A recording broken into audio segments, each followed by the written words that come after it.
Welcome to Netcetera Tech Tribe, the podcast where we explore the ever-evolving IT landscape. I'm your host, Ivana Paskotka. In this episode, we will talk about the benefits of EMV 3D Secure, going beyond security enhancements to uncover a world of advantages. Joining me today is Hanspeter Jsler, Managing Director of the APAC region at Netcetera. We will discuss boosting customer trust and confidence while mitigating risks in online transactions. Welcome. Hello, hi. It's cool to be here. So, can you share with us more accessible explanation of what EMV 3DS is and why does it matter for online transactions? Yeah, sure. Well, first of all, I would like to say that e-commerce and the credit card business have their own set of words and expressions. Actually, just like any other industry. But when I started in the industry, I also had to learn the industry slang. For EMV 3DS, we have two parts. One is EMV. And honestly, I had to look it up myself because we keep using it all the time. It stands for Europay, MasterCard, and Visa. The three card schemes that created EMV standard.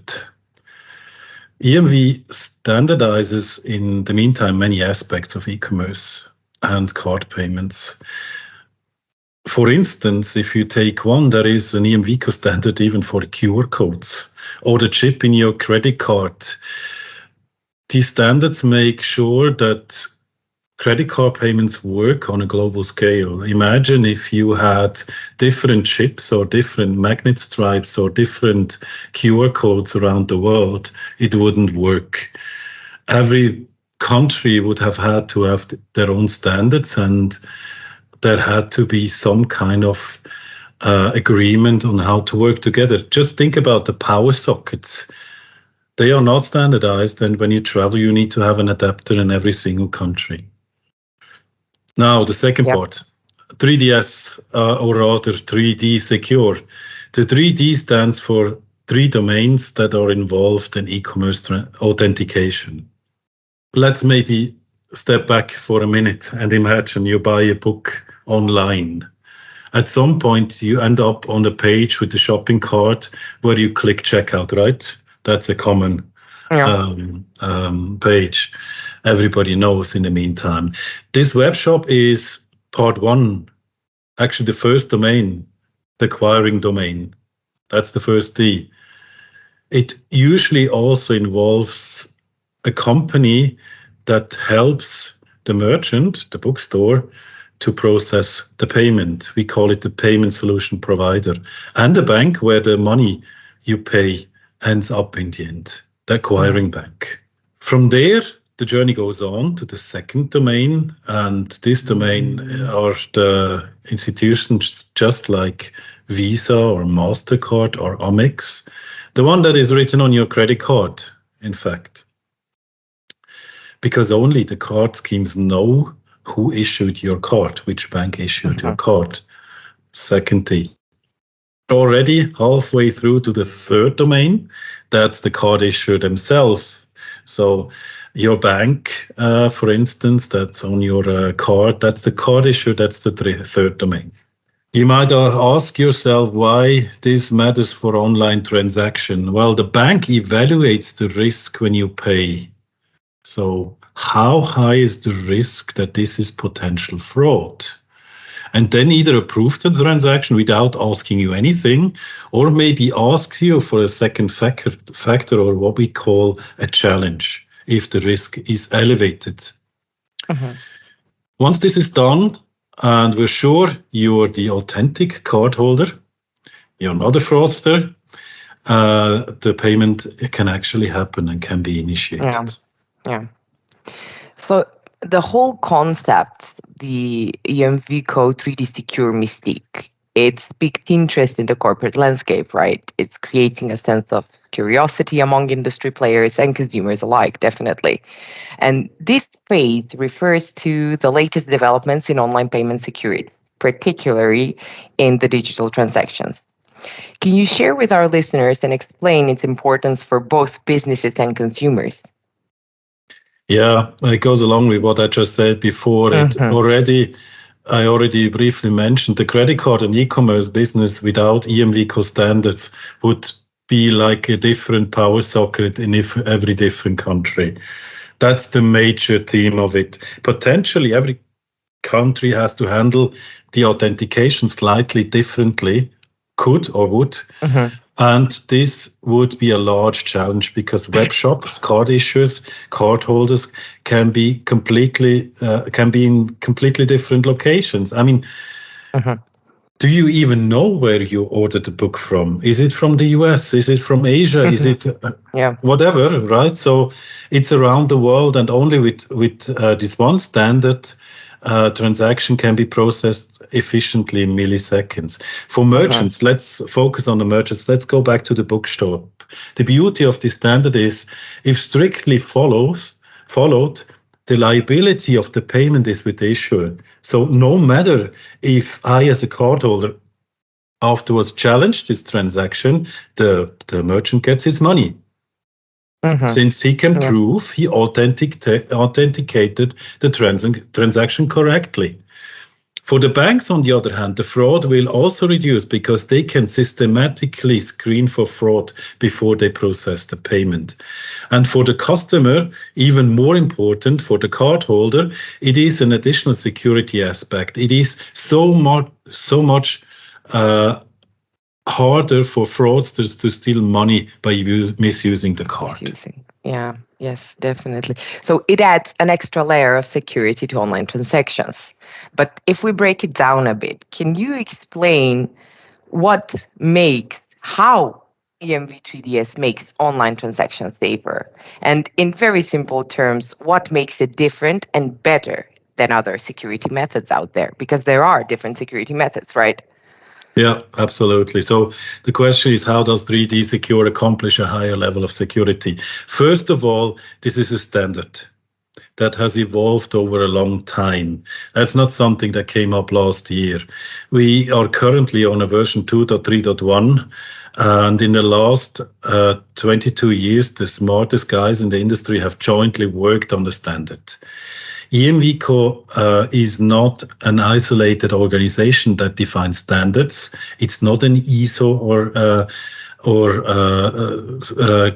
let's say an country-based standard organization. Market participants are frequently consulted and actively contribute.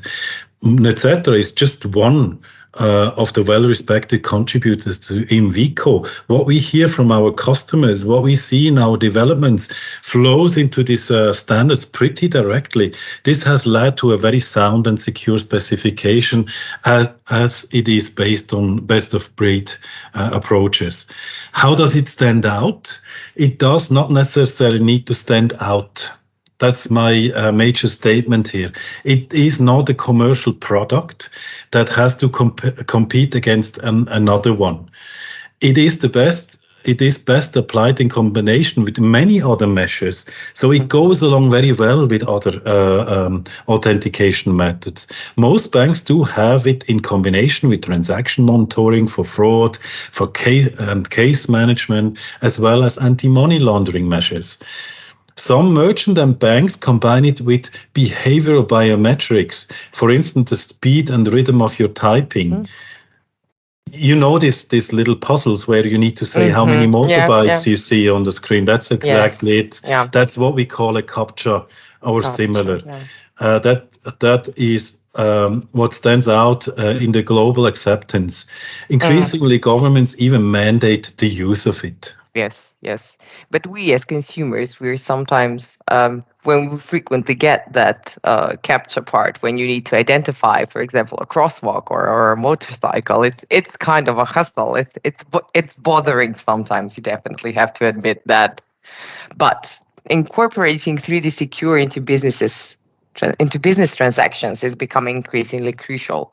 It's an added layer, as we already mentioned, of security that helps safeguard online transactions and that provides the business and the consumers with a heightened sense of confidence and trust in the digital marketplace. And it's clear as day, but if we put this aside, why should businesses use 3DS, and how does it benefit in building customer trust?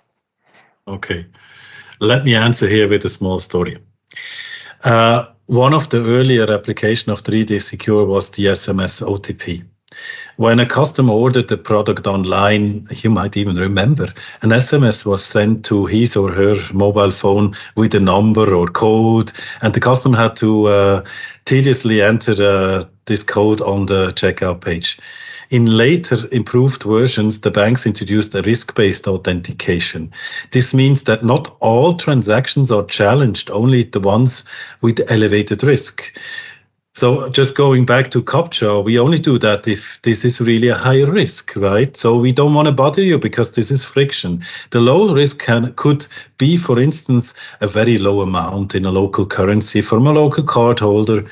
In such a case, the card issuer would not challenge, in this case, the SMS, the transaction. In the beginning, customers called their banks when we introduced frictionless and asked why the transaction is not challenged, if they are not secure anymore, if they are not important enough as a customer to challenge them. It got to even this CAPTCHA or even this SMS people got so used to it, they kind of missed it and they felt insecure. This demonstrates very well that the customer have understood the authentication and will notice the absence. This in turn improves customer trust. So the major advantage here is that no challenge is necessary for low value transactions. For instance, the transaction is authenticated frictionless. Secondly, ultimately compared to non-3D secure does not improve the conversion or reduce card abandonments. The conversion rate is the number. Let me quickly explain this conversion rate thingy here. It is the number of orders completed. It can be, of course, because the customer decides differently. Let's suppose you check out and at some point you say stop, but it can certainly be improved with a smooth checkout. So if we introduce, you mentioned CAPTCHA is a bit tedious. If we introduce many frictions or it doesn't work for a minute or so, people will drop out and that's then a drop in conversion rates. On the other hand, we have abandonment rates. I have to explain it a little bit. What's the difference? Abandonment is the case where a customer starts a checkout but does not entirely finish it. This is mostly caused by a challenge that is too clunky and does not work correctly. Early version of 3D Secure were very tedious and led to higher abandonments. Increasingly, with the newer version, the process is smoother and smoother. Today, nobody has to enter a 6-digit SMS code, a mix of numbers and letters. It is enough to confirm with a fingerprint on a smartphone quickly. So that's the conversion rates and the abandonment rates. So why is Netcetera so passionate when it comes to EMV 3DS? Because it's super cool. I personally just like the topic, to be honest, but there are also some real reasons. So there are various reasons. Certainly, some smart guys in Netcetera had a good feeling about the market needs and saw the potential some years ago. Some of them are still in the company, by the way. Additionally, we were collaborating in the early days of 3DS with a 3DS provider and asked ourselves at some point if we could do this better ourselves. Also, the financial industry and the cybersecurity companies in the industry or put it differently, financial industry and cybersecurity in the industry was always a topic that was close to our hearts. It's not just business, but it's also improving the society by leveraging cybersecurity. The final breakthrough on the entire suite came when EMVCo asked us to actively contribute. We are an engineering company, and we don't see ourselves just as a money machine. But we also have the ambition to improve the entire ecosystem and improve the security for every cardholder.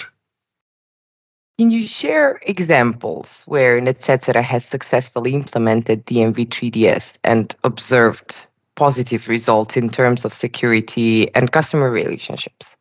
I'm still doing integration almost on a daily basis. Yes, I certainly can answer with some examples. It is hard to find a start or an end for this question, to be honest. Over the years, we have had so many fantastic projects with our customers in 3DS, both on acquiring and issuing side. You remember the two Ds? These are the two sides where we support. Let me still take out a very general statement. Our customers have also confirmed in recent surveys. Already in the sales process, we usually include our technical staff. In many cases, our engineers have been with us for years or even decades. They are used to speak up and are very actively in consulting our future customers. In many cases, we could have sold here and there a little feature, but in the interest of a sustainable customer relationship, we advise the customers that this feature is not really needed, or there is another feature that is better. Our customers highly appreciate this approach. Let me pick one concrete example of an European issuing customers where I had the chance to work in that team of onboarding. After the introduction of our 3D secure issuing service, we could increase the number of frictionless or seamless transactions, no OTP, no fingerprint, no captcha, nothing, considerably, while keeping the fraud rate at the minimum and below the industry average. In another example, in a territory where 3D secure is not yet widespread, we could support a payment solution provider in reducing disputes and fraud, and at the same time increase conversion rates. You remember the conversion rates, people are stopping somewhere in between, and also even lower the abandonments and follow the whole process until payment. For European domestic schemes, let me quickly explain. There are the international schemes, Visa, MasterCard, but there are also local country-specific domestic schemes, we call it. We could support with a directory server. That's the piece in between. So you have your merchant, you have your card issuer, and you have the network in between. There we could even provide a standardized software called directory server that routes the traffic between the merchant and the issuer. On top, we got the amazing opportunity to provide a test system that allowed new merchants or payment solution providers to conduct production-like testing before they even went live. And what's the end user experience? How do they experience increased security? That's a very, very, very good question. In best case, customers or cardholders feel as little as possible about 3D secure. I usually, when people are asking me, what do you do? What's your job? I say, as long as you don't see anything of our software, it's perfect. It's perfect. Yes, 3D secure should actually be seamless and frictionless. In many cases, we see that market participants unfortunately see 3D secure only as a mandate. You know, like this tick the box activity. Yeah, the Europe has said, or this and this legislator has said you have to. The result is that they push for the cheapest implementation and want to spend as little as possible effort on it. The result is in many cases a disaster. It is not uncommon for business to lose money with abandonment rates or as a result of a terrible implementation than they lost before with fraud. So you had a certain fraud, you introduced 3DS, and in the end you have even less revenue or benefit out of it because of the terrible implementation. It turns very quickly into a self-fulfilling prophecy, and the customers are frustrated about the result. We have seen countries where mandates were introduced and led exactly to this situation.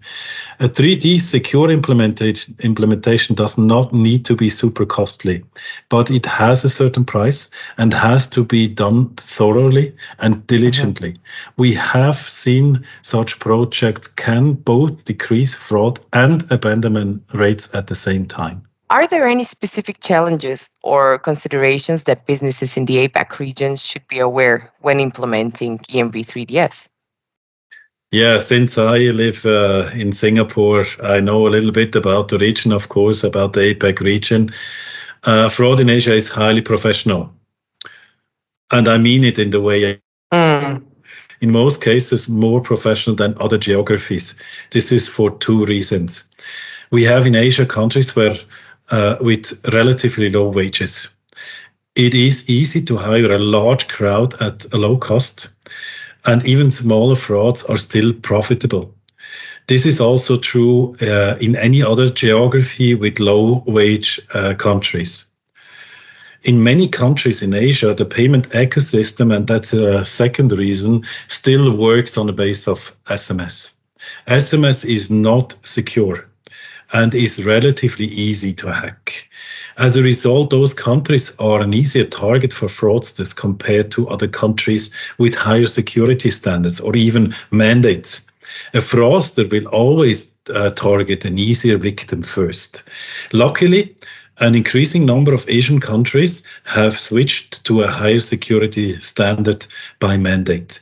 Our entire product portfolio complies with the very strict European Payment Service Directive, PSD2 and soon PSD2, and offers that mechanism out of the box.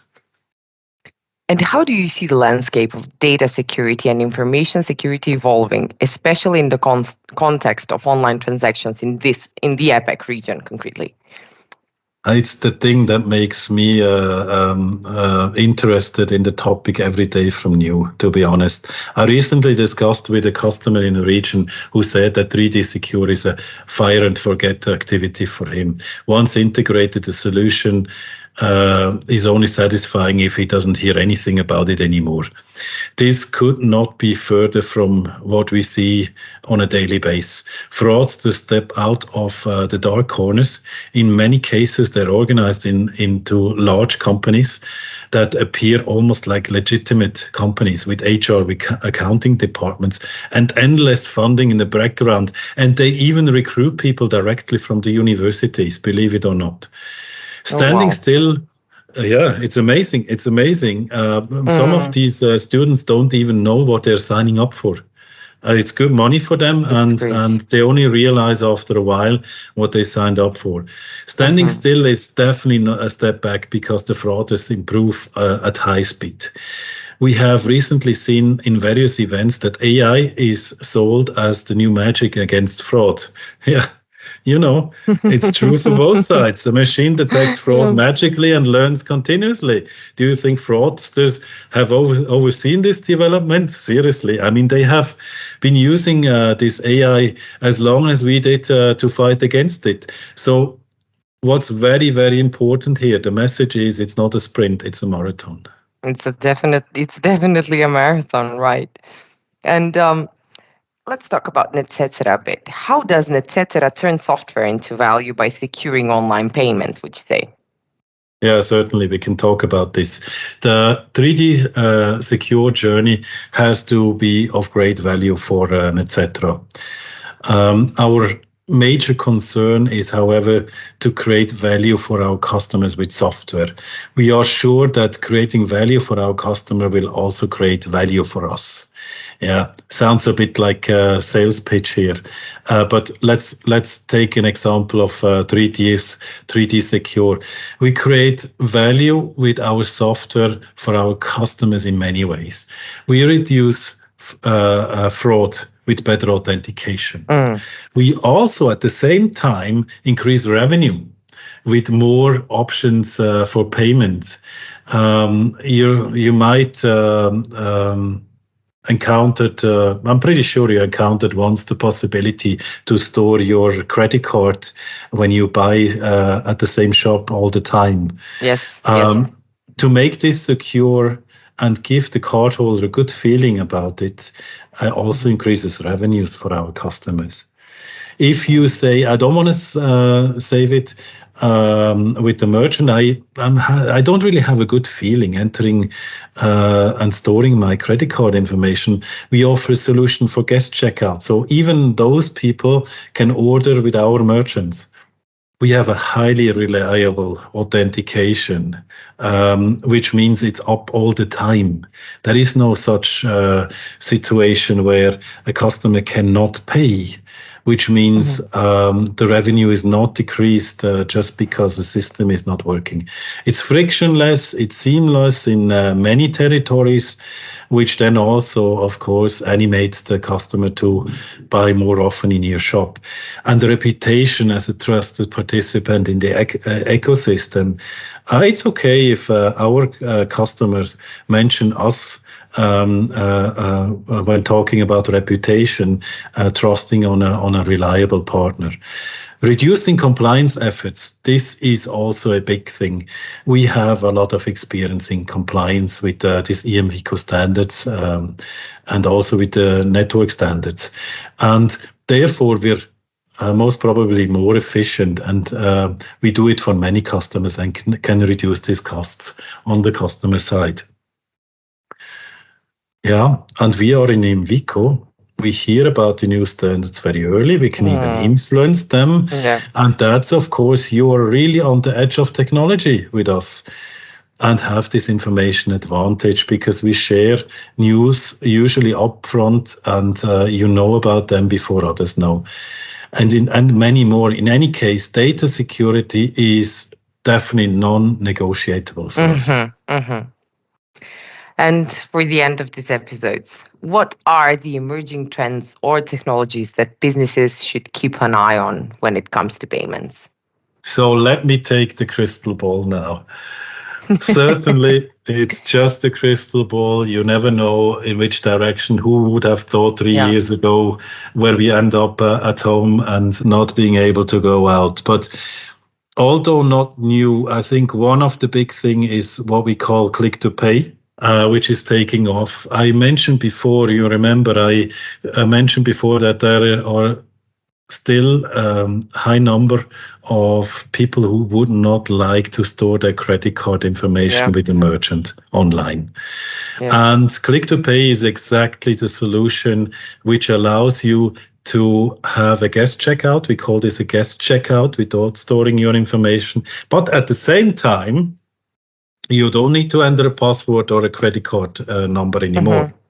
So it's anonymous, it's stored at a safe place, not with the merchant, and you can feel safe. Then in some regions, especially also here in Asia, out of band is also catching up. With OOB, short for out of band, we don't send any SMS anymore to your mobile phone, but we send a message to the app, your issuing app. Let's say you have a credit card from XYZ Bank. We send a message to the XYZ app that says, hey, somebody's trying to use your card number. Can you confirm it's you? And you, with biometrics, confirm. Yeah. And there is more. Finally, there is a topic which is very close to our heart. It's SPC, or Secure Payment Confirmation. Imagine you are in front of your computer. Maybe you are right now in front of your computer. You order a book online and your mobile phone is somewhere else, or you actually don't want to have messages on your mobile phone. How cool would it be if you could confirm your transaction just by putting your fingerprint on the fingerprint reader on your computer? No second device. And the cool thing is, even better, it's if, let's say, you're a family and your kids use the same computer and they try to pay with your credit card. We call it friendly fraud because it's actually not fraud. It's within the family, but they try to order something and maybe they're not so used to all these things. They put their finger on the fingerprint reader. It doesn't work. It has to be your fingerprint. It has to be your fingerprint. So this is the whole cool thing about secure payment confirmation that will bring us to the next level of security.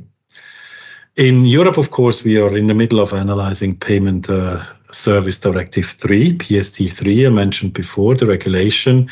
We want to share the impact as early as possible with our customers. What we also see as a clear trend is network tokenization. Whoa, cool word. Let me explain very simple. I talked about guest checkout before. Let's suppose you're not afraid to store your information with the merchant. Tokenization makes sure that your card information is stored securely at the network, at the scheme. Mm-hmm.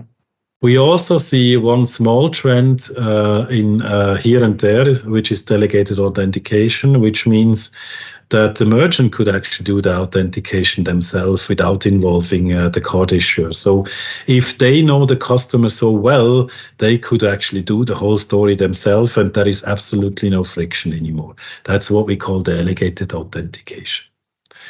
In the most recent events, we have seen improved risk scoring with more and more attributes, and also the support of AI. I mentioned it a little bit before, to manage the data and correlate it. That's definitely AI is there and is there to stay to help on this fraud. The crazy innovation that I like most is certainly the secure payment confirmation I mentioned before briefly. It came up with the latest EMV co-protocol version. Without going much into detail, this is really changing the way we work. No pins, no passwords. You can confirm your payment right on your computer. Mm-hmm. Well, without a crystal ball, those are good predictions for the future, right? Yeah, Ivana, I think this is as much as we can see, and we are talking with our customers on a daily basis. I'm going to be in an event in a month from now, and we'll talk again with customers. Yeah, that's really what we see. Yes, very good. Well, thank you for joining us on today's journey, the EMVCo 3D Secure Mystique.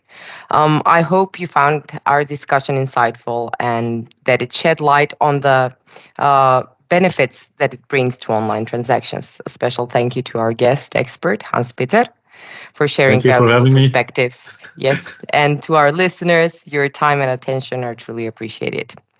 Before we wrap up, don't forget to check out more inspiring stories and resources coming from our experts on our podcast channel. Subscribe and share with your peers.